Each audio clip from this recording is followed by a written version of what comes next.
जय श्री श्याम दोस्तों, स्वागत है आपका प्राचीन धर्म ज्ञान चैनल में।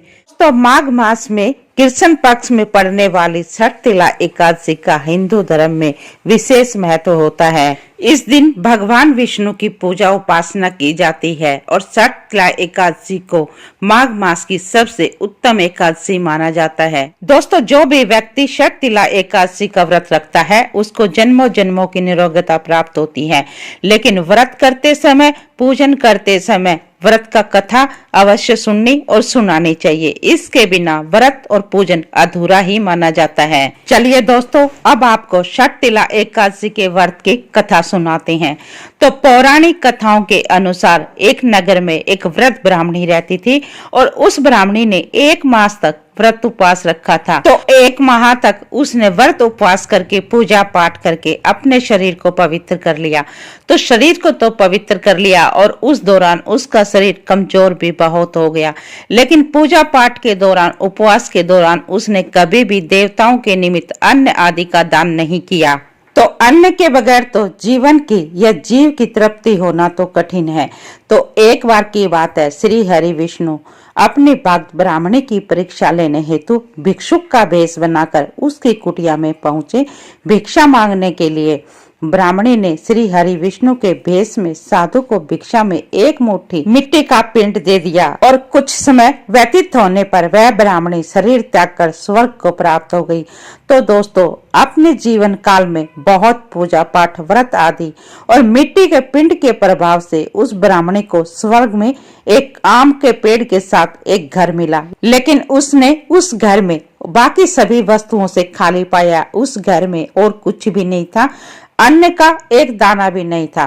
तब ब्राह्मणी ने विष्णु जी से पूछा कि मैंने आपके अनेक व्रत आदि से आपका पूजन किया है, किंतु फिर भी मेरा घर वस्तुओं से रिक्त है, मेरे घर में कुछ भी नहीं है, इसका क्या कारण है? तब भगवान श्री हरि विष्णु ने कहा कि इसका जवाब तुम्हें देव स्त्रियां ही देंगी। इसके बाद देव स्त्रियों ने ब्राह्मणी को षटतिला एकादशी का महात्म्य बताया। उस ब्राह्मणी ने भी देवी स्त्रियों के कहे अनुसार षटतिला एकादशी का उपवास किया और उसके प्रभाव से उसका घर धन धान्य से भर गया। तब से षटतिला एकादशी का व्रत किया जाने लगा।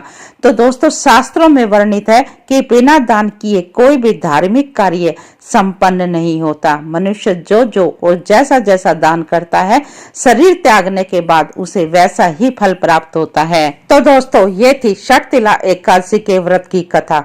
तो इस दिन व्रत करके व्रती को भगवान विष्णु की पूजा के साथ साथ अन्न आदि का दान भी अवश्य ही करना चाहिए। इस दिन व्रत के साथ अन्न का दान करने से मोक्ष की प्राप्ति होती है और षटतिला एकादशी के दिन तिल का दान करने से महापुण्य फल की प्राप्ति होती है।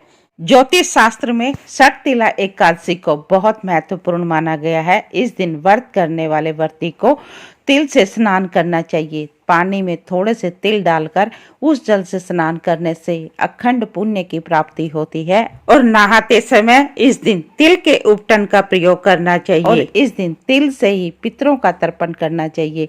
तिल से ही भगवान विष्णु की पूजा करनी चाहिए, क्योंकि एकादशी के व्रत में भगवान विष्णु की पूजा करने का विधान है और भगवान विष्णु और माता लक्ष्मी को तिल से बनी हुई मिठाइयों का भोग लगाना चाहिए। इस दिन तिल का दान भी अवश्य करना चाहिए और व्रत करने वाले को तिल से बनी हुई चीजों का सेवन बहुत ही उत्तम माना जाता है। तो चलिए अब आपको बताते हैं षटतिला एकादशी का व्रत कब है, पूजा विधि क्या है, पूजा का शुभ मुहूर्त क्या है और पारण का समय क्या है। तो दोस्तों, षटतिला एकादशी का व्रत 5 फरवरी 2024 को शाम 5:54 पर शुरू होगा और इसका समापन 6 फरवरी 2024 को शाम 4:07 पर होगा।